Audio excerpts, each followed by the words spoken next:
Here are some facts about me.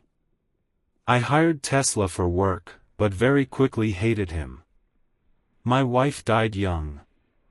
I have a hard time understanding my own children. I slandered Nikola Tesla deliberately. All facts are truth. I am Thomas Edison, an American inventor and businessman, best known for inventing the practical electric light bulb and founding General Electric. My work in developing the phonograph, motion pictures, and the electric power industry has had a lasting impact on modern technology. I am ashamed of some things, and some things almost destroyed me. However, it is an integral part of my life. It proves that famous people have the same problems and life challenges as everyone else. Now all about it in more detail. Section 1. I hired Tesla for work, but very quickly hated him. The relationship between Nikola Tesla and myself was a complicated and, at times, deeply contentious one, shaped by differing views on technology, business, and what it meant to truly innovate. It began, as many relationships do, with a sense of mutual potential. Tesla, a young inventor with a brilliant mind, came to me seeking work in the late 1880s, and I, in turn, saw in him a chance to further develop my own ideas. At first, I employed Tesla in my laboratory, and for a time, there was the promise of collaboration. Tesla was hired by my company, the Edison Electric Light Company, to work on improving the designs for my direct current, DC, electrical systems. His intelligence and energy impressed me, at first. But it soon became clear that his ideas were far more radical than I was prepared for. Tesla was not content with improving what already existed. Instead, he sought to change the very way electricity was used, and that was something I couldn't accept. Tesla had a vision of alternating current, AC, a system that would eventually rival my own direct current, DC. He believed that AC, with its ability to transmit electricity over longer distances, was the future of electrical power. I, on the other hand, was firmly committed to the DC system, which I had worked on for years and which was already being implemented in cities across the United States. I saw Tesla's enthusiasm for AC not as an innovation, but as a challenge to my own work, and, more personally, as a challenge to my reputation. There was also a matter of business, something I took very seriously. Tesla, in his idealism, did not care for the practicalities of profit, contracts, and patents.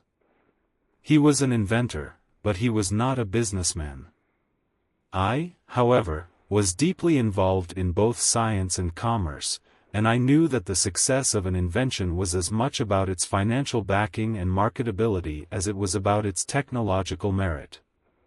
Tesla's disregard for these matters frustrated me, and it is one of the reasons I began to distance myself from him.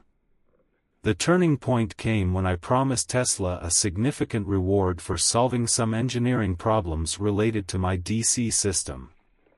He worked tirelessly, believing in my commitment to reward him. Yet, when the time came to fulfill my promise, I reneged on it, citing that Tesla's work was simply expected and not deserving of any additional reward.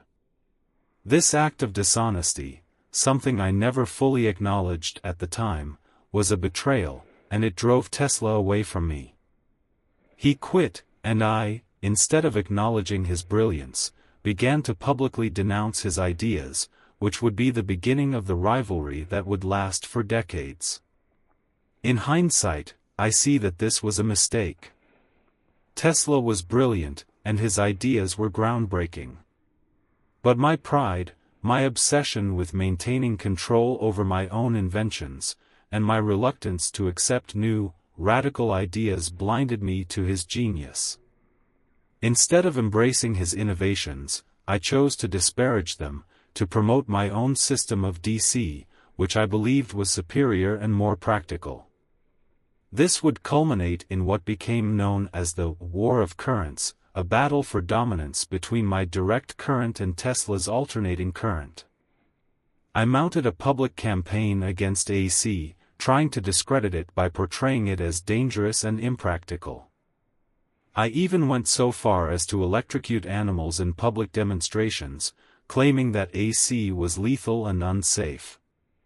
My intention was to sway public opinion in favor of DC and against Tesla's system, but I failed to see how my actions were not only damaging to his career but also to the reputation of science and progress itself.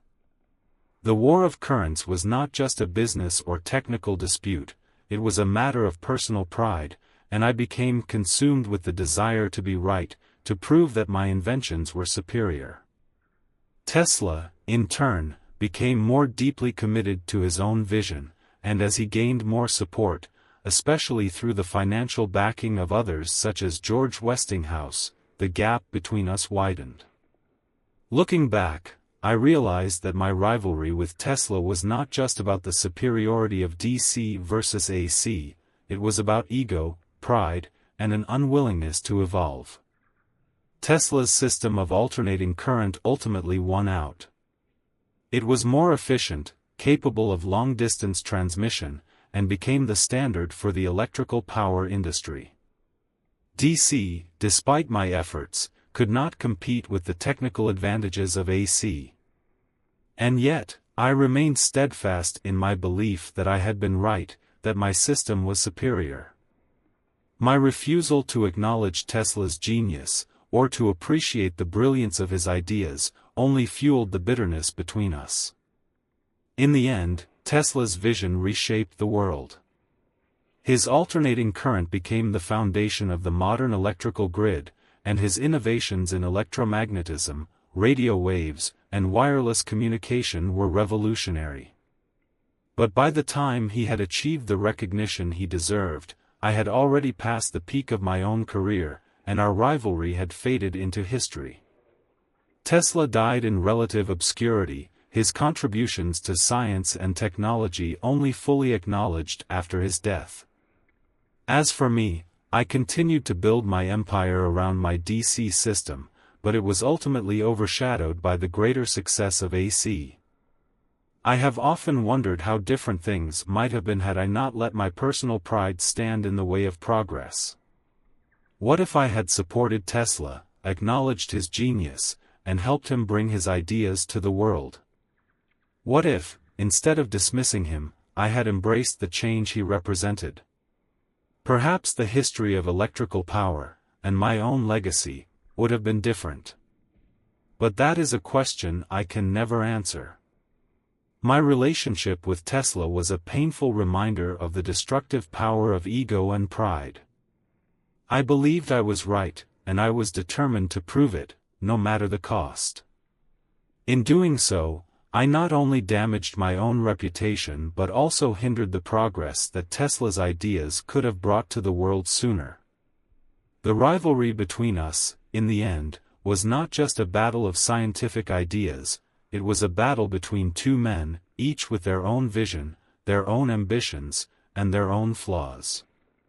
Section 2, My wife died young. My first wife, Mary Stilwell, was a woman of great patience and grace, though our marriage was not without its challenges.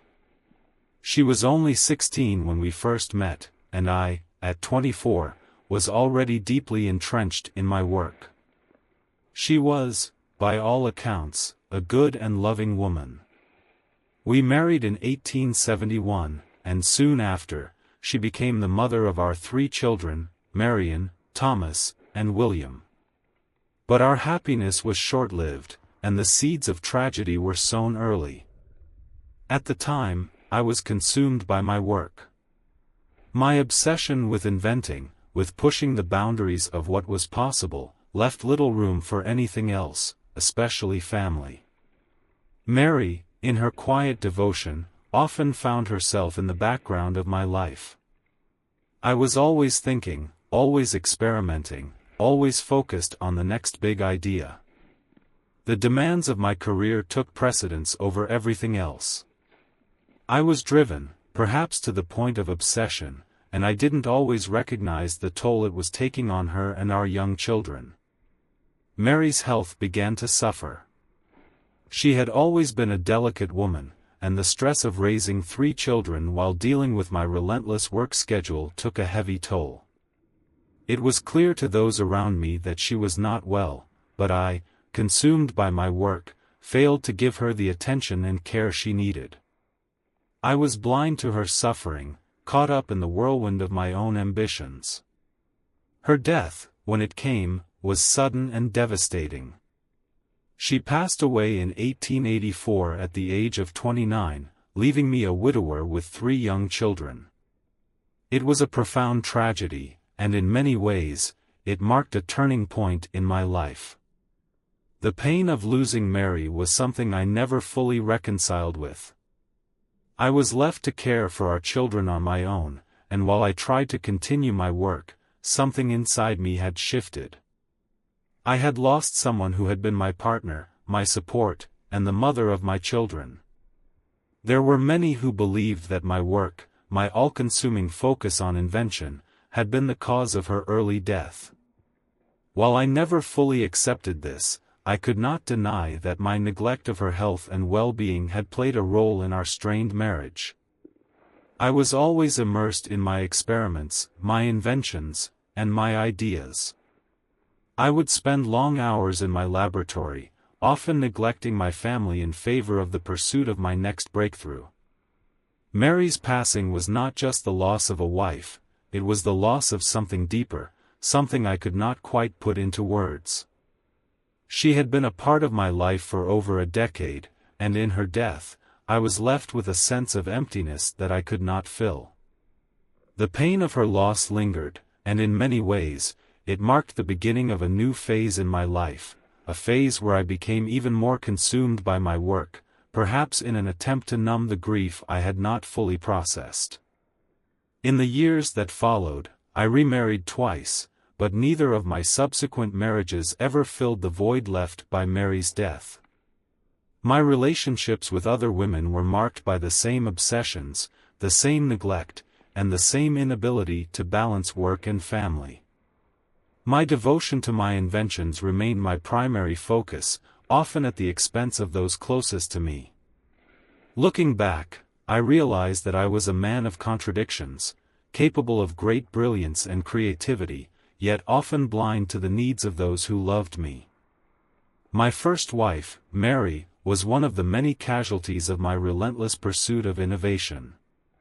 Her early death remains one of the greatest regrets of my life, and it serves as a constant reminder of the cost of neglecting the people who matter most. While I cannot change the past, I can acknowledge the mistakes I made, and perhaps, in doing so, I can learn from them. My relationship with Mary, and her untimely death, was a turning point in my life. It was a moment when I was forced to confront the consequences of my obsessions. Yet, despite the tragedy, I continued to push forward, driven by the belief that my work would ultimately change the world. But I cannot deny that, in the end, it was the personal relationships I neglected that became the true cost of my ambition. Section 3. I have a hard time understanding my own children. As much as I dedicated myself to my work, my role as a father was often overshadowed by my obsession with invention. I had 6 children, 3 with my first wife, Mary Stilwell, and 3 with my second wife, Mina Miller, but despite their presence in my life, I was often absent in the ways that truly mattered. The love and attention they needed were often sacrificed at the altar of my work, and this neglect would have lasting consequences on their lives. My eldest son, Thomas Edison Jr., was born to Mary, and from the moment he was born, I had expectations for him. I had high hopes that he would carry on my legacy, that he would take up the mantle of my work. But what I failed to realize, and what I often overlooked, was that my intense focus on my inventions, my ambitions, and my own legacy left little room for nurturing a relationship with him. I was so consumed by my own success that I did not always see the toll it was taking on him. Thomas Jr. struggled with the weight of living up to my name. It was a burden, one that many children of famous figures must bear, but perhaps more so for him. He was not inclined toward the same path I had taken. He didn't share the same obsession with science and invention, and yet he felt the constant pressure to follow in my footsteps. This pressure, combined with my lack of emotional support, led him to fall into alcoholism and financial troubles. He had difficulty finding his own identity outside of my shadow, and this struggle affected not only his personal life but also his standing in the public eye. His troubles brought public embarrassment to the Edison family, a reminder of the deep rift between my accomplishments and the emotional distance I maintained from my children. Despite my achievements, I was not the father I should have been. My intense focus on work left little time for my children. I provided them with the best education money could buy, encouraging their intellectual development, but I rarely took the time to nurture them emotionally. They often felt neglected, and my absence in their lives left them with a sense of loneliness. My son Thomas Jr. was the most affected by this, as he struggled with the notion of living up to the expectations placed on him. It wasn't just Thomas Jr. who faced difficulties. My other children, Marion, William, and the three I had with Mina, also found themselves trying to understand their place in a world where their father was a towering figure. Though I provided for them financially, I was emotionally distant, and I was rarely present for the milestones in their lives. As I continued to pursue my work, I often missed out on the chance to be the kind of father they needed, one who would be there for them, support them, and offer them guidance outside of my inventions. As they grew older, some of my children resented the time I spent away from them. They were aware that my devotion to my work came at a great personal cost. Though I tried to justify my actions by claiming that my work was for the betterment of the world, I knew deep down that I had neglected the most important part of my legacy, the relationships with my children. Thomas Jr.'s troubles served as a painful reminder of my failure as a father. He was deeply affected by my neglect, and in the end, he struggled to find stability in his own life. His struggles became a public spectacle, and the shame he felt was compounded by the weight of being my son. This emotional burden would stay with him for the rest of his life, and I regret not being there to guide him through it. I realize now that, despite my many accomplishments, the true measure of a man lies not in the inventions he leaves behind but in the relationships he nurtures. My children, in many ways, became collateral damage in my relentless pursuit of success. They were left to cope with their own personal challenges without the support of a father who could have been more present, more attentive, and more understanding of their emotional needs. I tried, in my own way, to provide for them, to give them opportunities they might not have had otherwise. But the emotional neglect they experienced, especially Thomas Jr., is something that I can never undo. I failed them in ways I can never fully atone for. Though my inventions will live on, the personal cost of my ambition, the impact on my children, remains a heavy burden on my conscience. In the end, I was a man who achieved great things but was often blind to the needs of those who loved me.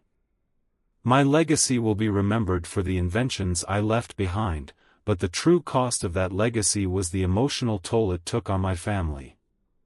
My children, especially Thomas Jr., bore the brunt of that cost, and no invention or achievement could ever make up for the pain and neglect they endured. Section 4. I slandered Nikola Tesla deliberately. The world of invention, a realm of boundless ideas and unrelenting competition. It is not a garden of gentle growth but a battlefield of minds, where survival demands cunning as much as genius. I tell you this not as justification, but as truth. Yes, there are whispers about me, stories of tactics as sharp as the currents I sought to tame. They speak of the war of the currents, Edison versus Tesla, direct current against alternating current, a war I fought not with weapons but with the power of public opinion. They say I crossed a line, that I tarnished my own light. Perhaps I did. I remember the demonstrations, the sparks and crackle of raw electricity. My purpose was clear, to show the dangers of Tesla's alternating current, a force I believed reckless for public use. Animals were sacrificed in those demonstrations, creatures whose lives flickered and failed under the power of AC.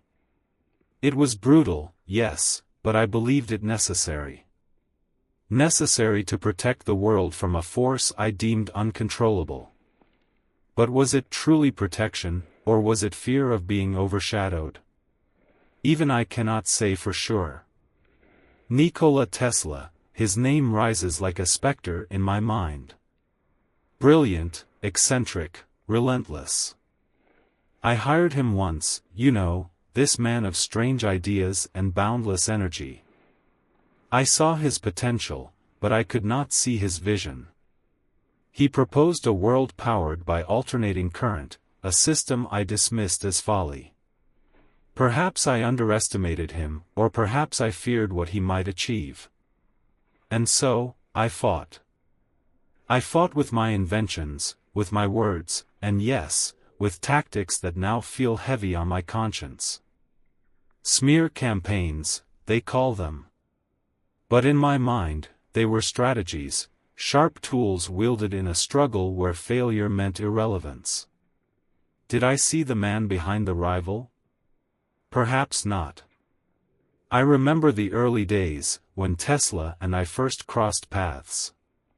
He was an idealist, a visionary, and I was the practical man, the one who had brought electric power into homes, the one who was already changing the world with my direct current. But Tesla, he had other ideas, ideas that, in hindsight, I now realize were revolutionary. He believed that alternating current could bring power to the masses, that it could be more efficient and safer than anything I had created. But I could not, no, would not, accept this new idea. I had spent years developing direct current, I had staked my reputation on it, and I was unwilling to yield to a rival's new theory. In the eyes of many, my refusal to embrace change, to recognize the value of Tesla's work, would be my greatest failure. At first, I tried to ignore Tesla. He was just a former employee, a man with a handful of eccentric ideas. But as he began to gain traction, as his vision took shape and more people started listening to him, I saw the threat. His alternating current system, with its ability to transmit power over long distances, could do what my direct current never could. It would change the world in ways I could not control. The battle for the future of electricity escalated, and it became clear that Tesla was no longer just a man with an idea, he was a symbol of the future, the embodiment of a new age of power. I responded in kind, using every weapon at my disposal to discredit him. I launched campaigns to show the dangers of AC, telling the public that it was unsafe, even deadly. I remember the infamous public demonstrations in which I showed how alternating current could kill. I had animals, dogs, cows, even an elephant, electrocuted to illustrate the perceived dangers. To some, it was an act of desperation, to others, it was the cold logic of a man trying to protect his legacy. But in truth, I was protecting myself. My fears were not just about the safety of the public, they were about losing my place in the world, about being rendered irrelevant by the brilliance of a younger, more innovative mind. Tesla's genius was undeniable, and yet I fought him as I would any rival, using my public influence, my connections, and my power to bend the world to my will. And yet, despite my efforts, the tide turned. Tesla's alternating current system was adopted across the world, and I was left to reconcile with the fact that, in my attempt to control the future, I had been left behind. Was I wrong? Yes, I was. But was it out of malice? Or was it fear? Perhaps a combination of both. Even now, as I sit in the glow of electric light, I ask myself, was it worth it? Progress demands sacrifices, yes, but at what cost? Did I darken my own legacy in my quest to illuminate the world? I pushed my vision forward with all the force I could muster, but in doing so, I lost sight of what truly mattered. It wasn't just about the technology or the competition, it was about understanding the potential of others, recognizing that innovation does not come in one form but in many. To you, my audience, I offer no excuses, only a glimpse into the heart of a man who believed, above all, in the power of invention. The world is not changed by the meek, but by those willing to push boundaries, even at the risk of breaking them. I sought to shape the world, to control it, to bring light to the darkness. And in doing so, I cast shadows of my own. I am, for better or worse, a part of the history of invention, a man who helped to build the world we know, but one who, perhaps, could have been more willing to allow others to contribute in their own way. I leave you with this: let history judge me, if it must. I sought to bring light to the darkness, though in doing so, I cast shadows of my own. And perhaps, just perhaps, those shadows are a part of progress, as unavoidable as nightfall itself.